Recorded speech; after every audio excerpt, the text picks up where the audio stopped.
Hello, let's do the New York Times Hard Sudoku for October 4th, 2025. There's a link in the description if you'd like to try the puzzle yourself, and I'm going to get started right now.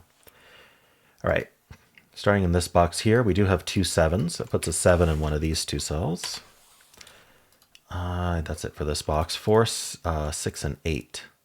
So we do have two 8s horizontally. It puts an 8 in one of these two. And then vertically we have 8s. It puts an 8 in one of these two. I don't think the 4 and 6 do anything.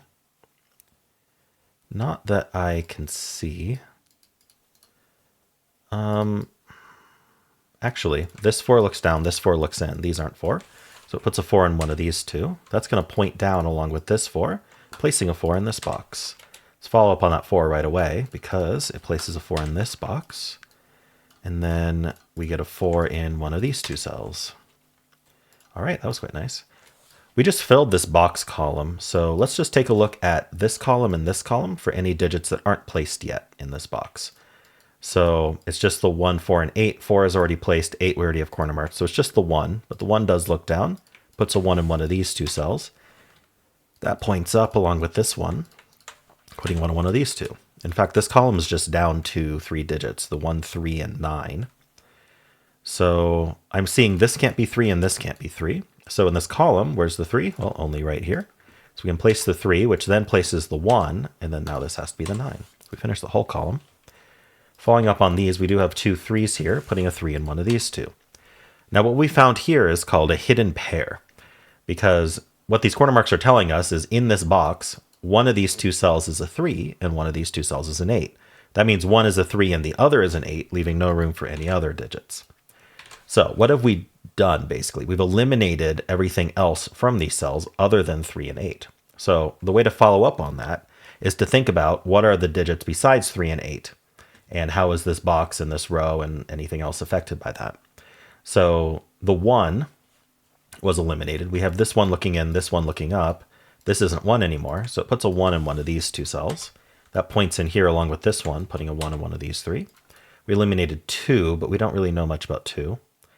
Not 3, 4. So we have this 4 looking in. These now aren't 4. This 4 looks up, puts a 4 in one of these two.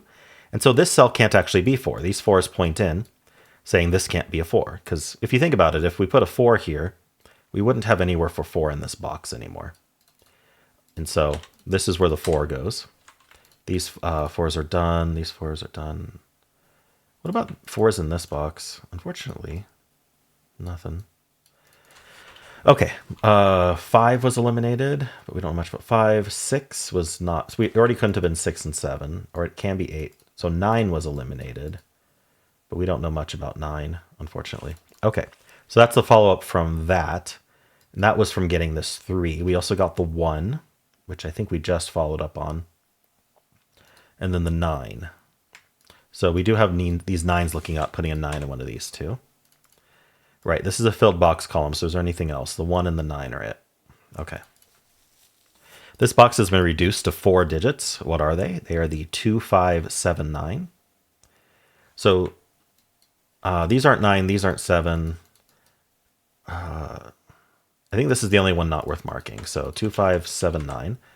So these aren't 9, that's not 7. I have some new viewers, and I got a question of why don't I pencil when there's 4 left? Why don't I just put 2, 5, 7, 9 here, since I know?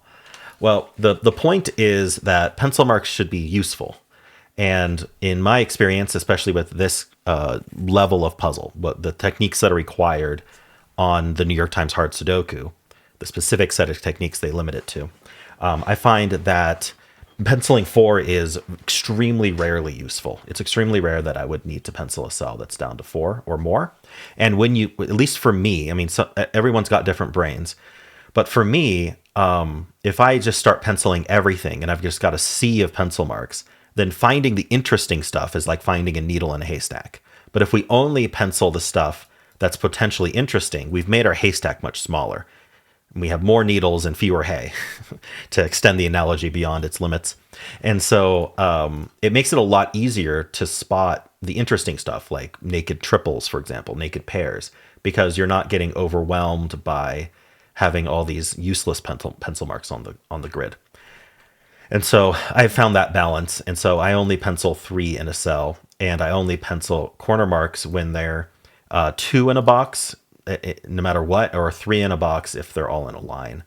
And that's kind of the compromise with myself, to be like, well, need to make sure I'm penciling the useful things, but I also don't want to get overwhelmed by too many pencil marks. So that's kind of the point there. All right, so hopefully that makes sense. And of course, everyone can use their own penciling style, and no two people are the same. If you're just learning, try out my penciling style, see how that works for you, see what's going well, what's not, and adjust from there. That's perfectly fine. No one has to use the exact same solving technique as someone else. All right, I think this box has been done. Let's do this box here, 3, 4, and 8. So these 2 3s look down, puts a 3 in one of these 3. 4s are done, 8s.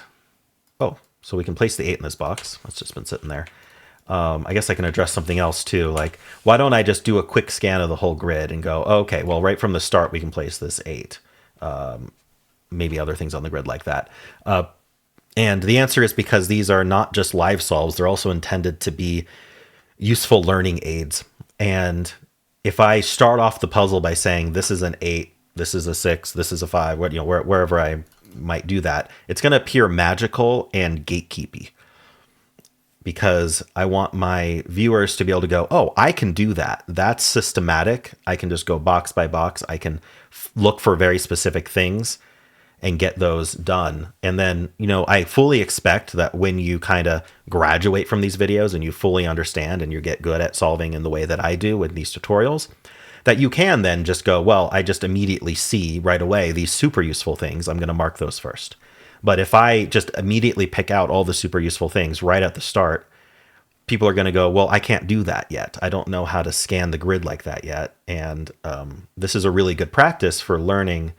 By going systematically, you don't miss anything, or at least a much lower chance of missing anything. And it doesn't feel magical. It feels like, oh yeah, I can definitely do that. I can do this systematic thing. All right. Anyway, I completely distracted myself, and the longer I go explaining something on a tangent, the less I remember the puzzle. So let's try to get back into it. So I just placed this 8, and then I got these 8s here. And then the follow-up from penciling 8s like this is to look for 8s in this column. Because you'll notice the only reason I didn't pencil an 8 here is because there's a 7 sitting there. And so the question still is, well, where does the 8 go in this column? Because we know it's not in this box. We've got some nicely placed givens here that this 8 helps with. That means this can't be 8 either. And then we have this 8 here and this 8 here. So there's actually only one place left in this whole column for an 8, and so we can place it. That gives us the 8, and that resolves the 3 as well. Now, whenever we place digits, we want to follow up. Sometimes you find something, sometimes you don't. But if you don't look, you're definitely not going to find anything. We also filled this box row, so we want to look here. We have 3, 4. So we already have the 4s marked. We have the 3s and 8s, so there's nothing new there. All right, I don't know that there's more to do with 3s and 8s then. Okay, so this row is down to 4 digits, 1, 2, 5, 9. This can't be the 2 or the 5, so this is 1. Oop, I meant to be in setter mark mode. This is 1, 9. And if anyone's curious, the red is following your own markings in Sudoku pad. It does not use the actual solution to mark stuff in red. So like if I were to put a 1 here, the only reason it's saying that 1 is a conflict is because I've now just put 2 1s in the row. It's not telling me that that's not 1 because I know the solution, right? I could have this wrong and it would still tell me, hey, you have a conflict. So I don't know if that's useful or not, but 1, 2, 5, 9. I kind of draw the line at using, for myself, I draw the line at using features where it knows the solution, and it has to know the solution to the puzzle in order to implement that feature. This column is down to 4 digits. We need a 1, 3, 7, 9. This is not 1 or 9. Oh, in fact, we have these 2 9s looking in that I just noticed, so that does place the 9 here. So now these aren't 9, so the 9's up here. And then we have a 9 in one of these 2. What was this down to again? 1, 6, 7, 9. So we know these aren't 9. So these are 1, 6, 7, and the top one's not even a 1. And I believe this can be any of 1, 6, 7, 9, so we're not going to mark it. This box is down to 4 digits as well. We need a 1, 6, 7, 9. So we have this 6 and 7 looking in. So where do 6 and 7 go in this box? Only here. So we have found a hidden pair. If you remember, hidden pairs remove anything else from those two cells, including this corner marked 9. So this can't actually be a 9, placing the 9 and placing whatever this digit is. Looks like it's the 1. That places both the 1 and the 9 in this box because of our corner marks. And then we're left with a 6, 7 pair down here. This box is down to 4 digits. We need a 2, 5, 6, 7. This can't be the 6 or the 7. So this is only 2, 5. And so where's the 9 in the row? It's only here. This is now 2, 5, 7. If I can type the right digits. All right. These 4 digits are the 2, 5, 6, 7. 2, 5, 6, 7. I'm not seeing anything. Okay, we're not going to mark that. 4 digits left here. This stack is almost resolving. Hopefully we'll resolve that soon. We need a 1, 2, 3, 5. So the 1 does look down. 1 is placed. That's even better. So that places this 1. Any follow-ups there? So we should have just... Okay, yeah, actually that's great. These ones look in. So again, another hidden pair. So this is a hidden 1, 8 pair. And actually the only ones left in the grid are either like this or like this. But this hidden 1, 8 pair does mean this is a pair as well. For the row, we need a 2 and a 6. It's not resolved. And that means 3 digits left in this box. We need a 3, 4, and 5. This 4 looks down. That's 3, 5. This is 3, 4, 5. All right. Any more follow-up here? I want to get these 3 digits before I continue more up there. We need a 2, 3, and 5. So this is not 3 or 5. The cell here, not 3 or 5. So it has to be a 2. And then this 5 tells us that's the 5 and that's the 3. The 5 looks up, giving us the 2 and the 5. These are not 5s. These are not 5s. So that, oopsie, that places the 5 here. All right, over here we need the 2, 3, 4. And this cell sees the 3 and the 4. So that's the 2. Triple here. In fact, I should be able to figure out. Oh, let's just do the triple. Oh, it's not a triple, it's a quad. I was like, why would it be a triple? It's not. But what are these 4 digits? We need a not 2. We need 3, 4, 5, 9. 3, 4, 5, 9. This can't be 3, 4. So this is 5, 9. This can't be 9, so it's 3, 4, 5. This can be any of them. All right, not helpful so far. What's going on in this column? We have a 3, 4 pair, so we just need 2, 6, 7 left. And this isn't the 2 because of the 2 in the box. And so, yeah, this doesn't resolve, but it does make a 6, 7 pair in the row, meaning this can't be a 7. So that places the 7 in the box. And this is a triple now. We need a 2, 3, 8. This can't be 2 or 3, so this is our 8. That places the 8 here. That gives us the 1 and the 8. And this is a 2, 3. The 2 tells us that's 3 and 2. The 1 comes up, giving us the 1 up here. This is 6 or 7, but not a 7. So that's 6, that's 7, that's 6, that's 7. That makes that a 6. We get 2 and 6. We get the 7 and the 2. Over here we get the 3 and 5. Alrighty. Looks like we're finishing up. I'm looking for the lowest hanging fruit here. Maybe this column. We need a 5, 6, 9. 5, 6, 9. Top one's not 9. That's all I got. But this row then. 5, 6, 7.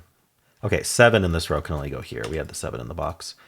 It's just, when you're down to this so many givens, it's easier just to think about individual cells than to try to scan like the pair of 7s.